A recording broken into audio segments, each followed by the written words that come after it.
नमस्कार दोस्तों, स्वागत है आप सभी का मेरे इस चैनल पर। मैं हूं श्रृंगार और आज का क्वेश्चन है what are your salary expectations. ज़्यादातर कंपनीज में दोस्तों ये क्वेश्चन पूछा जाता है जब आप जॉब इंटरव्यू के लिए जाते हैं।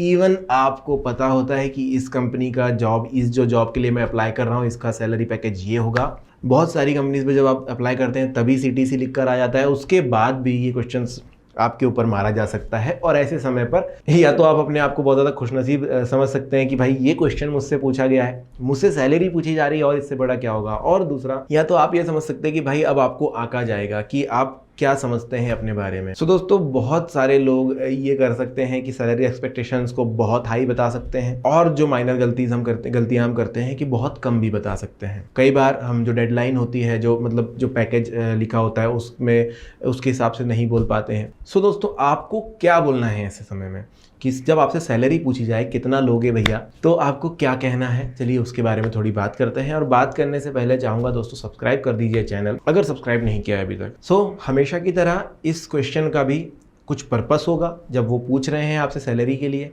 तो कुछ ना कुछ पर्पस तो होगा दोस्तों। सिर्फ यही बात नहीं कि आप कितना लोगे वो इसलिए पूछा जा रहा है कि आप उनको पसंद बहुत ज़्यादा आ गए हो, भाई अब तुम बता दे कितना लेगा, तू मुँह मांगी कीमत मांग ले। ऐसा नहीं होता है। वो कुछ ना कुछ परखना चाहते हैं। क्या परखना चाहते हैं, उन क्वेश्चंस को ध्यान से देखते हैं। सबसे पहली बात कि आप इस कंपनी को, इस जॉब प्रोफाइल को कितना समझ रहे हैं। जॉब प्रोफाइल 15,000 की है, आप कह रहे हैं 25,000 दे दो। जॉब प्रोफाइल 50,000 की है, आप कह रहे हैं 20,000 दे दो। तो टोटली अलग हो गया ना।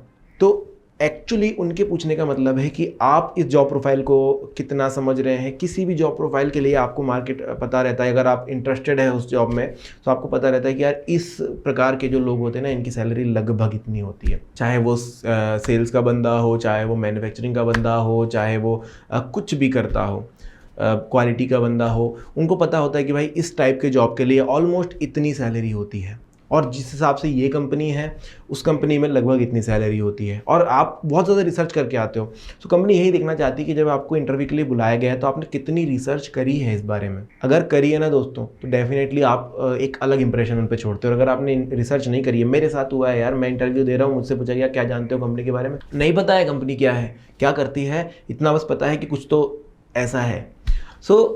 यही चीज़ होती है कि आपको थोड़ा बहुत ना कंपनी का नॉलेज चाहिए तो आप एक जॉब प्रोफाइल के हिसाब से एक सैलरी एक्सपेक्टेशन बता सकते हैं। सेकंड चीज़ ये होती है दोस्तों कि आपका अपने ऊपर कॉन्फिडेंस कितना है, अपने स्किल्स के ऊपर कॉन्फिडेंस कितना है। आप जो भी काम करते हैं, अगर आप एक्सपीरियंस्ड हैं एक कॉन्फिडेंस झलक कर आता है कि भाई मुझे तो ये काम आता है यार, इतना सैलरी तो मैं लूँगा।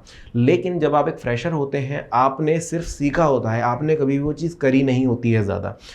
आपका कॉन्फिडेंस कितना है उस चीज़ को लेकर के, ये वहाँ पर ज़रूर आका जाएगा। अगर आप एक प्रॉपर आंसर दे रहे हैं, अगर आप उसके आसपास की डिस्क्रिप्शन भी दे रहे हैं, एक्सप्लेन कर रहे हैं कि ये मैं इस तरीके की सैलरी एक्सपेक्ट करता हूँ कि कंपनी को थोड़ा मतलब कंपनी को मैं जो भी है करके दे रहा हूँ काम, तो मेरी सैलरी लगभग इतनी होनी चाहिए, या जो भी मेरा काम है, जितना मेरा काम मैं करने वाला हूँ, जिस हिसाब से मेरे एक्सपेक्टेशन है और कंपनी की एक्सपेक्टेशन है, हम लोग एक अच्छे एग्रीमेंट पर पहुँच सकते हैं। वो कॉन्फिडेंस झलक कर आता है आपका। एक और चीज़ दोस्तों ये होती है कि क्या कंपनी आपको अफोर्ड कर सकती है। ये चीज़ ऐसा नहीं है कि कंपनी इतनी गरीब है कि भाई एक एम्प्लॉय आ जाएगा उसको पेमेंट नहीं दे पाएगी।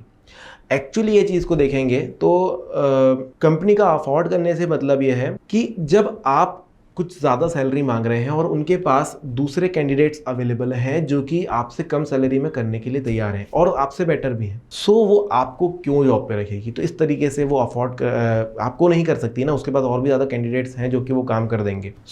ये होता है एक पर्पस उनका जानने का कि भाई आप कितना एक्सपेक्ट आप कर रहे हैं, क्या ये जो काम है ये इतना पैसा देने लायक है, या फिर इसके लिए दूसरा बंदा भी रखा जाता है, थोड़ा सा कम एफिशिएंट रहेगा लेकिन चल जाएगा। आपके रिस्पॉन्सेज किस तरीके से रहना चाहिए उस पर बात करते हैं। तो दोस्तों जब रिस्पॉन्स की बात आती है तो कभी भी आप अमाउंट डायरेक्टली ना बोलें। कोशिश करिए कि सीधा अमाउंट ना बोला जाए, घुमा फिरा कर बोल सकते हैं या फिर उसे तोड़ सकते हैं कि यार अमाउंट ना ही बोलें तो चलेगा। जिस हिसाब से मैंने जॉब प्रोफाइल देखी थी, जिस हिसाब से मार्केट में इसका प्राइस है, तो मुझे ऐसा लगता है कि जो कंपनी ने ऑफ़र किया है उससे थोड़ा सा बढ़ा सकते हैं। या अगर आपको ऐसा लगता है कि वो कम है ज़्यादा तो आप उसे नेगोशिएबल है क्या ये पूछ सकते हैं।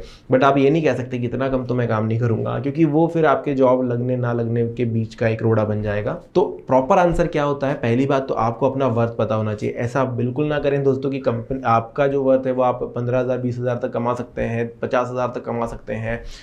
80,000 तक कमा सकते हैं और कंपनी आपको 5,000 रुपये देने के लिए तैयार है और आप वो जॉब ले लें, ऐसे समय पर नहीं काम करना है। बट हाँ, अपना वर्थ जानिए पहले तो, आप के स्किल्स जो हैं वो कितना कमा सकते हैं, और दूसरा कंपनी का पे स्केल क्या है वो आप पता कर लीजिए और उस हिसाब से फिर आप उन्हें वहाँ पर आंसर दे सकते हैं। सो कहने का मतलब यही है, मैंने भी काफ़ी सारे वीडियोस देखे थे अपने इंटरव्यू के समय, बहुत सारे जगह से पता किया था, बट हर कोई आपको बोलता है यार अमाउंट नहीं बोलो। बट दोस्तों एक्चुअल बात यह है कि जब आपसे क्वेश्चन पूछा जाता है तो हमारे दिमाग में फटाक से एक अमाउंट आता है। कोशिश कीजिए उस चीज़ को एक्सप्लेन करने की कि जो कंपनी का ऑफ़र है, अगर आपको लगता है वो कम है तो आप नेगोशिएट कर सकते हैं, अगर आपको लगता है कि प्रॉपर है तो आप उस पर ही एग्री कर सकते हैं। आपका आंसर सुलभ होना चाहिए।